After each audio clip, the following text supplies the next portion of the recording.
Baiklah, kami dari PGSDC semester 6 akan menampilkan sebuah video tentang teknik pengumpulan atau pengambilan sampel yang beranggotakan Saya Rohmawanti. Saya Cynthia Trisna Dewi. saya Wahyu Nopriandi, Saya Frida Agustina. Saya Rima Nopianti. Saya Rita Suryani. Dan saya Riano Cahyo.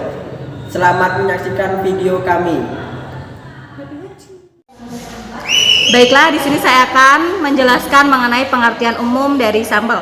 Sampel merupakan bagian dari populasi yang dipelajari dalam suatu penelitian dan hasilnya akan dianggap menjadi gambaran bagi populasi asalnya, tetapi bukan populasi itu sendiri. Sampel dianggap sebagai perwakilan dari populasi yang hasilnya mewakili keseluruhan gejala yang diamati. Ukuran dan keragaman sampel menjadi penentu baik tidaknya sampel yang diambil. Terdapat dua cara pengambilan sampel, yaitu secara acak dan tidak acak.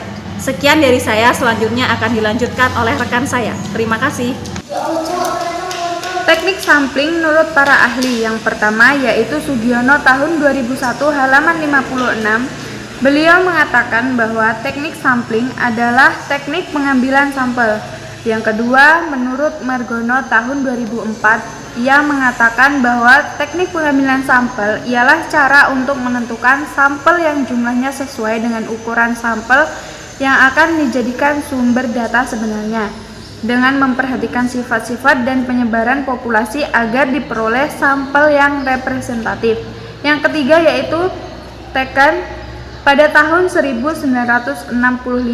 Beliau menjelaskan bahwa suatu teknik pengambilan sampel yang ideal mempunyai sifat-sifat yang pertama dapat menghasilkan gambaran yang dapat dipercaya dari seluruh populasi yang diteliti. Yang kedua yaitu dapat menentukan presisi dari hasil penelitian dengan menentukan simpangan baku dari taksiran yang diperoleh. Yang ketiga yaitu sederhana sehingga mudah dilaksanakan. Yang keempat yaitu dapat memberikan keterangan sebanyak mungkin dengan biaya yang serendah-rendahnya. Baiklah, itulah dari saya. Kemudian akan disambung oleh rekan saya. Baiklah, di sini saya Rohmawanti akan menjelaskan mengenai teknik sampling. Nah, teknik sampling di sini yaitu menurut Bapak Sugiono tahun 2015 halaman 118 sampai 119 itu ada dua, yaitu yang pertama itu probability sampling dan yang kedua itu non probability sampling. Nah, probability sampling itu merupakan berpeluang sama untuk semua populasi menjadi sampel.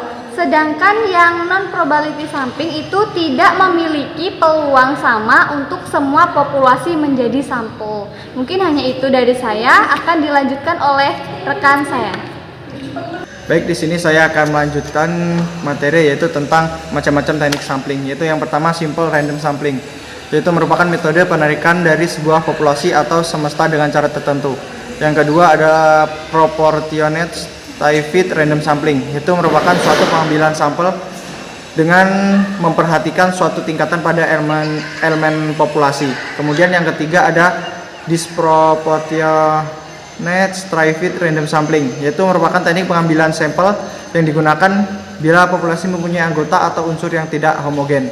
Kemudian yang terakhir ada area sampling, yaitu merupakan sampel non probabilitas sampel yang diambil dari bagian populasi yang dekat. Baiklah, di sini saya akan menjelaskan tentang macam-macam teknik pengambilan sampel non probability sampling. Yang pertama yaitu sampling sistematis, di mana populasi diberikan nomor misalnya contohnya 1 sampai 100. Kemudian peneliti bisa menentukan cara pengambilan sampelnya dengan memilih nomor yang genap atau ganjil ataupun kelipatan 5 dan sebagainya.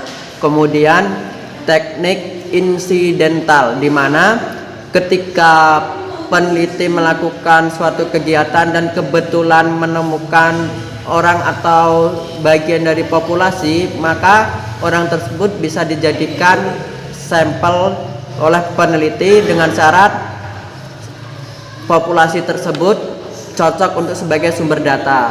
Kemudian yang selanjutnya teknik sampling purposive, di mana yaitu ketika kita melakukan sebuah penelitian, contohnya seperti kita tentang manfaat makanan bagi kesehatan, maka yang menjadi sampel kita adalah orang-orang yang ahli di dalam bidang makanan.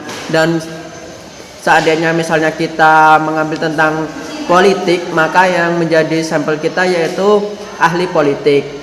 Selanjutnya yaitu teknik pengambilan sampel snowball sampling, di mana pertama peneliti hanya mengambil sampel kecil, misalnya seandainya 2 atau 3 orang. Kemudian setelah pengambilan data, karena kekurangan data, maka peneliti dapat menambah sampel menjadi 4 sampai 5 orang dan seterusnya, sehingga pada akhirnya sampel menjadi banyak.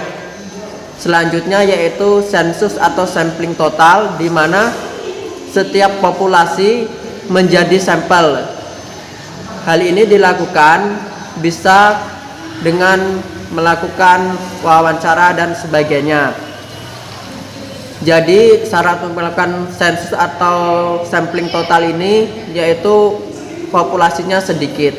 Itu saja dari saya. Materi selanjutnya akan disampaikan oleh rekan saya. Baiklah, materi yang selanjutnya yaitu pemilihan jenis teknik penempatan sampel. Yang pertama yaitu kita harus mengidentifikasi populasi yang akan kita amati. Yang kedua yaitu kita harus menentukan kerangka sampel dan kumpulkan semua peristiwa yang ada. Yang ketiga yaitu kita harus menentukan teknik atau metode sampling yang tepat. Yang keempat yaitu kita harus melakukan pengumpulan data. Dan yang terakhir yaitu kita harus melakukan pemeriksaan ulang pada proses sampling. Mungkin hanya itu materi yang dapat saya sampaikan. Selanjutnya akan disampaikan oleh materi selanjutnya. Baik, selanjutnya yaitu tujuan teknik pengambilan sampel. Teknik pengambilan sampel dilakukan dengan beberapa tujuan. Yang pertama yaitu untuk mendapatkan data yang lebih akurat, namun ada kaitannya dengan populasi yang menjadi sasaran suatu penelitian. Yang kedua yaitu bertujuan untuk memberikan informasi berhubungan dengan populasi yang ingin diteliti. Yang ketiga yaitu dapat dijadikan sebagai pedoman atau acuan di dalam pengambilan suatu keputusan. Dapat disimpulkan bahwa teknik sampel dibentuk sebagai cara untuk menentukan sampel yang jumlahnya sesuai dengan ukuran sampel yang dijadikan sumber data. Nah, sekian penjelasan dari saya. Sekian dan terima kasih. Baiklah, itu saja hasil dari penyajian dari kelompok kami. Apabila ada salah dan kurangnya kami mohon maaf. Kami akhiri. Wassalamualaikum warahmatullahi wabarakatuh.